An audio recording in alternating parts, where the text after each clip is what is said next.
vérité, le chemin et la vie.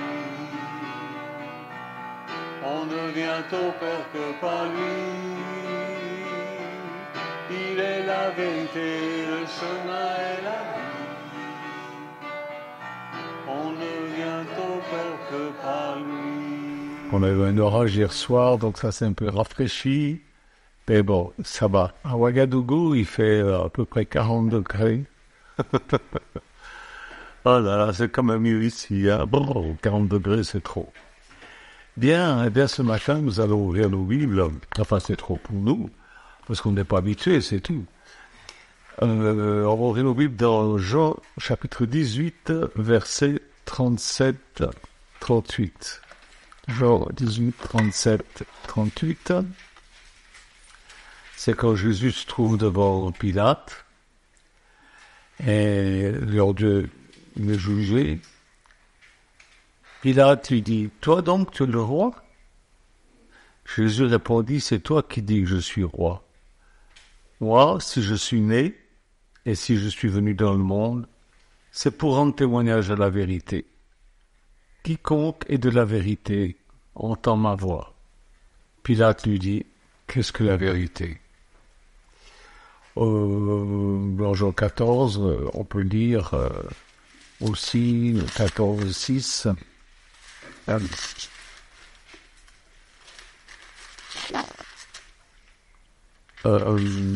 Jésus dit, « C'est moi qui suis le chemin, la vérité et la vie. Personne ne vient au Père sinon par moi. Si vous me connaissez, vous connaîtrez aussi mon Père. Et dès maintenant, vous le connaissez et vous l'avez vu. » Amen. Seigneur, je te prie de bénir cette parole que je vais annoncer maintenant et que mes frères et sœurs qui écoutent comprennent ce que je dis. Au nom de Jésus. Amen. Alors Jésus dit, je suis la vérité. Et puis là, tu dis, mais qu'est-ce que la vérité ? C'est pas une question idiote, hein. Moi, longtemps, je me suis dit, mais qu'est-ce qu'il veut dire par là, Jésus, je suis la vérité ? Parce qu'il est difficile de donner une définition de la vérité. Et vous savez pourquoi c'est difficile de donner une définition de la vérité ? Ben, tout simplement parce qu'elle n'existe pas en tant que telle. La vérité. Ce qui existe, c'est la sagesse et l'amour.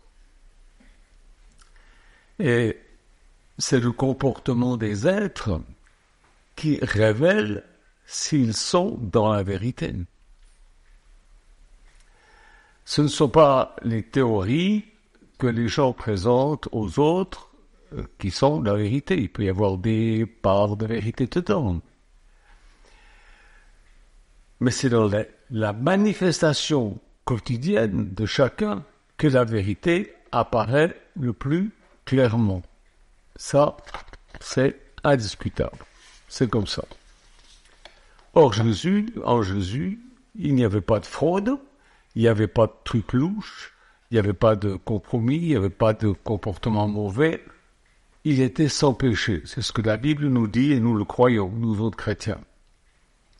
Et voilà pourquoi, donc, il pouvait dire « Je suis la vérité ».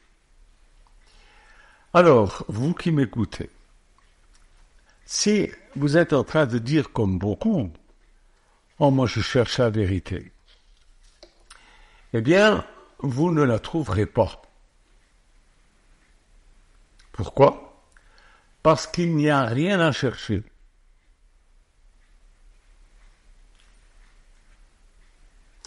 Ce que vous devez faire, c'est de prendre Jésus pour modèle et progresser chaque jour dans votre vie, dans la sagesse et l'amour, selon le modèle que Jésus nous donne dans les Saintes Écritures. Quant à ceux qui prétendent avoir trouvé la vérité, ils ne seront convaincants que s'ils manifestent la sagesse et l'amour. Ceux qui prétendent avoir trouvé la vérité, il n'y a pas besoin de le dire. Ils n'ont pas besoin de le dire. Les gens qui les regardent se rendent compte en voyant leur comportement, se rendent compte si ils sont dans la vérité ou pas. Après, ils peuvent mentir aussi. Ou ils peuvent être bouche à l'émery, comme on dit, et ne rien voir. En fait, pourquoi est-ce que je dis que la vérité est la manifestation de la sagesse et de l'amour? Prenez une pièce d'1 €. Vous en avez tous vu? Ah, peut-être pas au Congo. Je vois qu'il y a beaucoup de gens qui sont au Congo qui nous suivent. La majorité des gens qui nous suivent sur Révélation Bible sont des gens du Congo. Mais prenez une pièce de monnaie de votre pays. Regardez-la. Il y a 2 faces.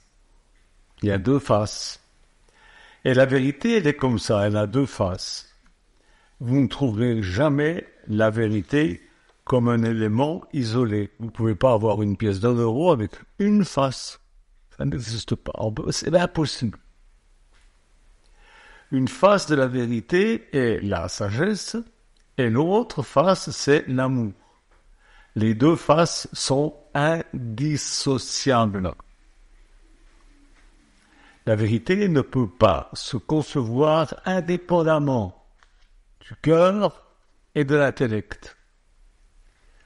C'est l'amour c'est le cœur, et la sagesse c'est l'intelligence, qui vous donne la valeur de la vérité.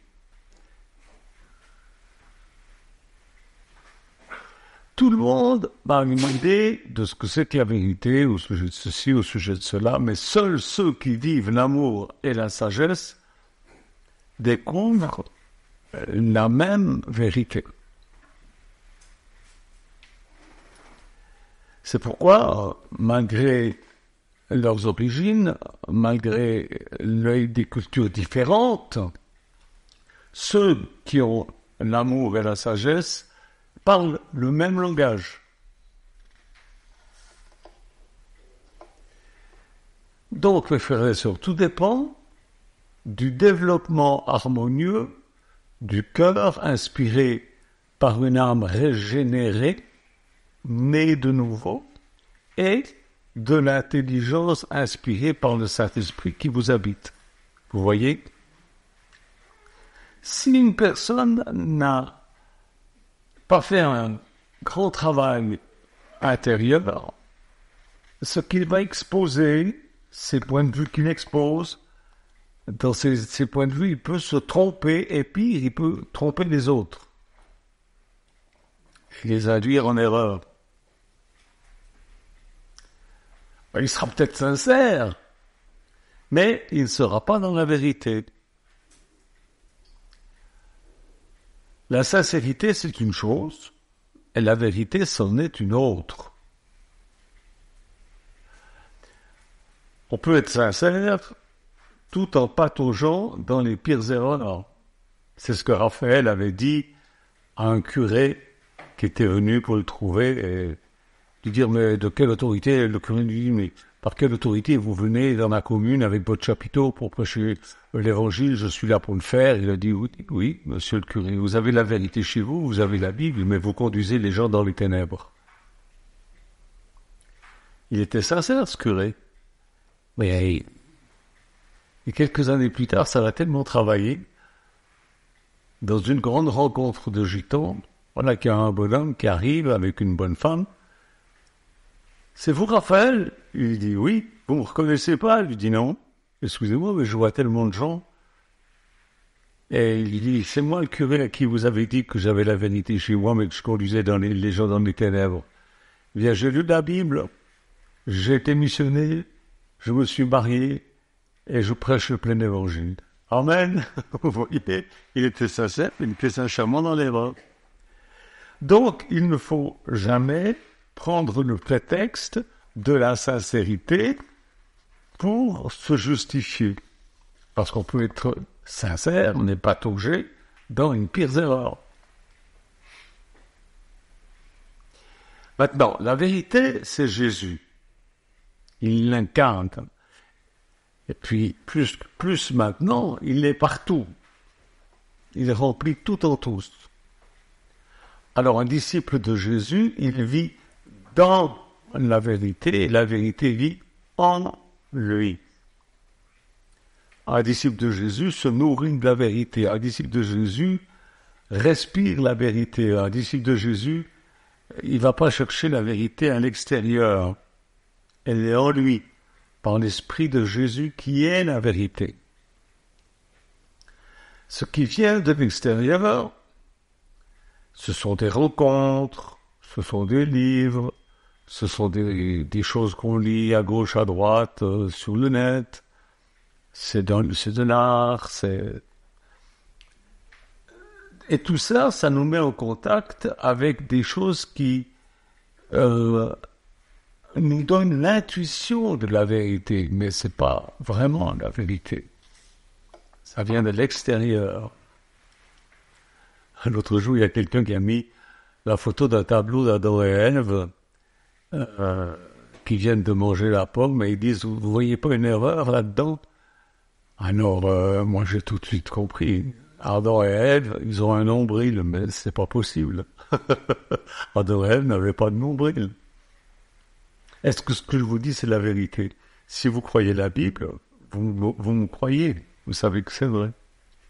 C'est l'intelligence. Mais prétendre qu'on cherche la vérité, c'est la meilleure façon de ne pas la trouver. Dites ça aux gens. Expliquez-leur ça. On peut pas expliquer ça à tout le monde. Jésus, lui, il a pas expliqué à Pilate. Mais il avait ses raisons, et je vais vous en parler. On peut seulement s'approcher de la vérité en étudiant comment manifester plus de sagesse et plus d'amour.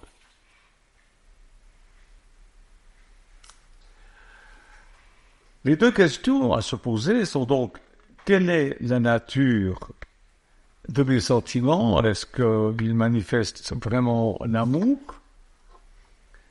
Et la deuxième question est, ma pensée, comment est-ce qu'elle envisage les choses? Est-ce qu'elle suit la voie de la sagesse? Ne s'est-il pas glissé dans ma pensée quelque chose qui m'induit en erreur? Chaque fois que vous introduisez dans vos pensées, dans vos sentiments, les éléments de la sagesse et de l'amour, eh bien, vous approchez de la vérité, c'est-à-dire de la personne de Jésus. Chaque fois, vous atteignez un nouveau degré. Et ces degrés, ils sont en nombre infini parce que notre Dieu est infini. La vérité, Jésus, il a dit « Je suis la vérité », la vérité, il faut l'avoir rencontrée. Et puis ensuite, il faut continuer à perfectionner notre comportement en fréquentant la vérité. Parce que c'est de Jésus que nous vient la sagesse et l'amour. Il y a des gens qui pensent que la Bible se contredit parce que elle dit des choses et puis après elle dit quelque chose d'un peu différent. Elle ne dit pas des choses différentes. Elle parle selon le cœur, mais elle parle aussi selon la sagesse. Et si vous voulez, par exemple, aimer quelqu'un, c'est pas sa nature pécheresse que vous devez aimer. Vous devez le reprendre, vous devez le corriger, vous devez... parce que sinon, vous allez magnifier sa mauvaise nature. Alors, la Bible est sévère à ce sujet-là. Donc, il faut parler pas seulement avec amour, mais aussi avec sagesse à la personne que vous aimez. Mais la meilleure façon de lui prouver que vous l'aimez, c'est de lui parler avec sagesse. C'est quelque chose qu'elle fait ou qu'il fait qui n'est pas bien, il faut lui dire. Il va penser, on est juge. Oui, je te juge. Mais pour t'aider, parce que je t'aime. Tu comprends? C'est pas facile. Il faut avoir de la sagesse. Nous avons à nous attacher à la vérité, à Jésus, c'est-à-dire à ces principes immuables de l'amour et de la sagesse. Tout est dit dans la Bible. Et en même temps, il nous faut mobiliser toutes nos capacités de volonté pour incarner ces deux principes dans notre vie. Les incarner, c'est-à-dire qu'on les manifeste en réalité. Alors la question de Pilate, elle n'est pas idiote, mais si Jésus ne lui a pas expliqué ces choses, c'est parce qu'il ne pouvait pas les entendre. Pilate, il pouvait pas. Il y a des choses il y a des gens, ils sont pas à même d'entendre ces choses-là. Aujourd'hui, ils peuvent pas, et demain, ils pourront peut-être. Mais pour Pilate, il avait des choses à accomplir. Elles devaient s'accomplir, ces choses-là. Il devait condamner Jésus à la crucifixion. Si Jésus lui avait parlé, il aurait compris parce que c'était pas un homme idiot. Et Jésus, il aurait échappé à la croix. Donc, il devait condamner Jésus, c'est pourquoi Jésus s'est tué. Il ne lui a rien dit, il a dit, celui qui connaît la vérité, il me connaît mon Père. Voilà, c'est ça. Il devait condamner Jésus à la croix, afin que ceux qui allaient croire la vérité puissent être sauvés. C'est pourquoi Jésus dit, Père, pardonne-leur, car ils ne savent pas ce qu'ils font. Ils ne savaient pas du tout ce qu'ils faisaient en tuant Jésus. Ils pensaient plaire au peuple, ils pensaient se débarrasser d'un problème, ils étaient un peu malheureux. Ça, c'est laver les mains. Il dit, moi, je trouve rien de mal à lui. C'est votre volonté, voilà, quoi. Il était en train de participer, en fait, au salut de ceux qui allaient croire la vérité, qui allaient croire Jésus plus tard. Alors cette prière, Père, pardonne-leur parce qu'ils ne savent pas ce qu'ils font, c'est pas une prière qu'on peut dire pour tous les gens qui pêchent. J'entends souvent des gens qui disent « Oh, faut pardonner parce qu'ils ne savent pas ce qu'ils font. » Un pécheur, il sait très bien, généralement, allez, à 99%, il sait très bien ce qu'il fait. Faut pas venir m'en raconter des histoires. Donc cette prière, Père, pardonne-leur parce que c'est pas ce qu'il fait. Bon, ça tient juste pour ce cas particulier-là, mais c'est pas pour tout le monde. Donc, quand vous voyez quelqu'un qui pêche, il faut pas dire « Oh, Père, pardonne-le, il sait pas ce qu'il fait. Il sait très bien ce qu'il fait. » Mais que Dieu lui pardonne, d'accord, mais pas parce qu'il sait pas ce qu'il fait. Marcher de façon à atteindre la stature parfaite de Christ. Ça, c'est l'exigence de la Bible, c'est ce que la Bible nous enseigne.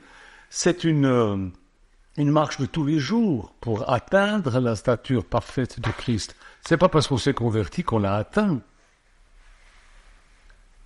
Mais on est né de nouveau et on commence à grandir.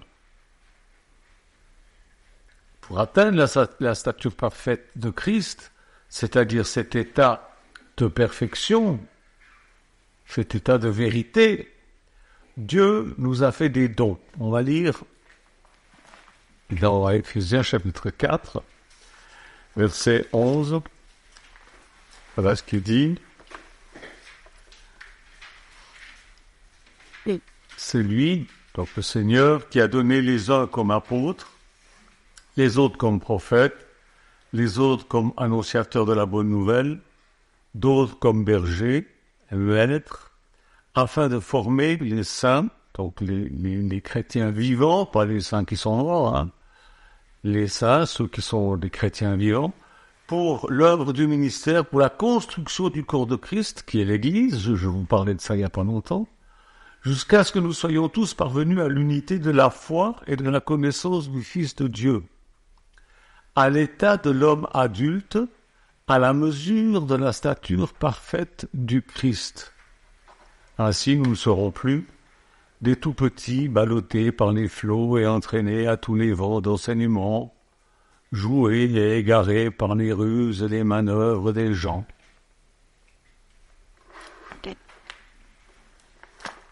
Vous lirez le reste, vous verrez, c'est très intéressant. Donc il faut écouter les ministères. Il faut écouter les envoyés de Dieu. Il faut les écouter pour pouvoir obtenir cette parfaite sagesse et cet amour. Et la connaissance de Jésus-Christ nous permet justement cette connaissance qui est enseignée par les apôtres. Ça sert à faire grandir le corps, c'est-à-dire l'Église, et à l'unifier. Comme ça, ceux qui s'unissent, je vois des gens qui s'unissent, l'œcuménisme et tout ça, mais ils sont unis sur quelle base? Pas sur la base de la parole de Dieu, sur des intérêts quelconques, hein, parce qu'ils ont peur de la montée de l'islam, ou parce que je ne sais pas quoi. Mais nous, c'est sur la parole de Dieu que nous devons être unis, avoir la même foi dans la même parole de Dieu. Donc il faut écouter l'enseignement des 5 ministères, mais encore faut-il, pour savoir s'ils enseignent la vérité, c'est ça le problème. Mais il faut regarder leur comportement. Il faut regarder comment ils se comportent. Et regarder si ce qu'ils disent et vivent est conforme à l'amour et à la sagesse que la Bible nous enseigne, que Jésus nous enseigne, qu'on trouve dans la Bible. Jésus et les apôtres enseignent la vérité, c'est-à-dire l'amour et la sagesse à pratiquer.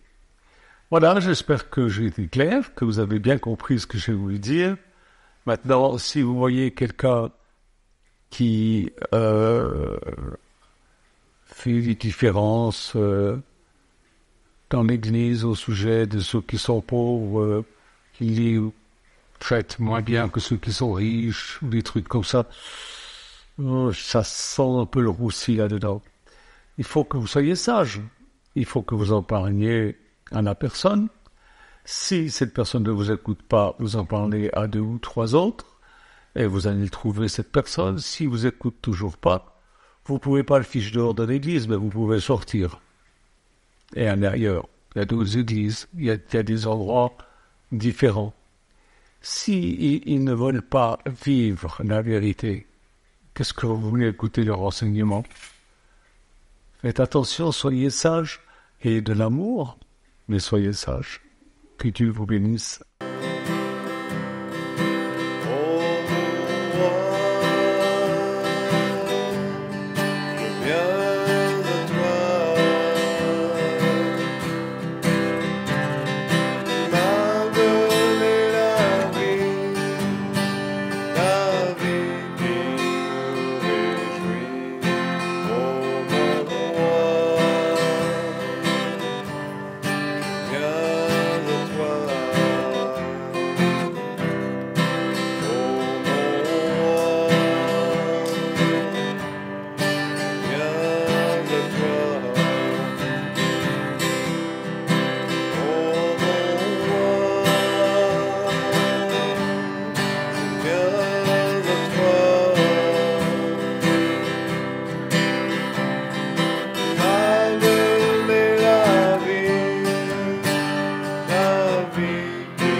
à toi.